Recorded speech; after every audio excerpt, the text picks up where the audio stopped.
അൻഹയുടെ ശരീരത്തിലേക്ക് വലിയ പാറക്കല്ല് കയറ്റിവെക്കാൻ ഫറോവ പറയുകയാണ്. വലിയ പാറക്കല്ല് കൊണ്ടുവാ ഹാമാനെ, വലിയ പാറക്കല്ല് കൊണ്ടുവാ ഹാമാനെ.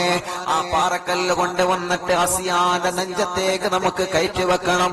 അസിയാന്റെ മൃദുലമായ ശരീരത്തിലേക്ക് ആ വലിയ പാറക്കല്ല് വെക്കുമ്പോ ആ പാറക്കല്ലിന്റെ ഉള്ളിൽ കിടന്ന ആസിയ ഞെരഞ്ഞ് ഒന്നുമല്ലാതെയായി മാറണം. അവസാനം ആസിയാനെ വാരിയെടുക്കാൻ പോലും കിട്ടരുത്. അല്ലാ, ആസിയാന്റെ ശരീരം കോരിയെടുക്കാൻ പോലും കിട്ടരുത്. എന്നെ ആക്രമിച്ച, എന്നെ ധിക്കരിച്ച ധിക്കാരിയായി കൊട്ടാരത്തിൽ വളർന്ന മാഷിത, ആ മാഷിതാനെ വന്തുരുകുന്ന തീയിലേക്കല്ലേ വലിച്ചെറിഞ്ഞത്. മാഷിത ബീവി റളിയല്ലാഹു അൻഹയുടെ ശരീരത്തിൽ നിന്ന് എല്ല് മാത്രമല്ലേ കിട്ടിയിട്ടുള്ളൂ പ്രിയപ്പെട്ടവരെ. ബാക്കിയെല്ലാം ആ ചുട്ടുപഴുത്ത നല്ല ചൂടുള്ള എണ്ണയിലങ്ങ് ഉരുകിപ്പോയല്ലോ. അതേ പ്രകാരം ആസിയാനെ നമുക്ക് ബാക്കി വെക്കാൻ പാടില്ല. ഫറോവയുടെ തീരുമാനമാണ്.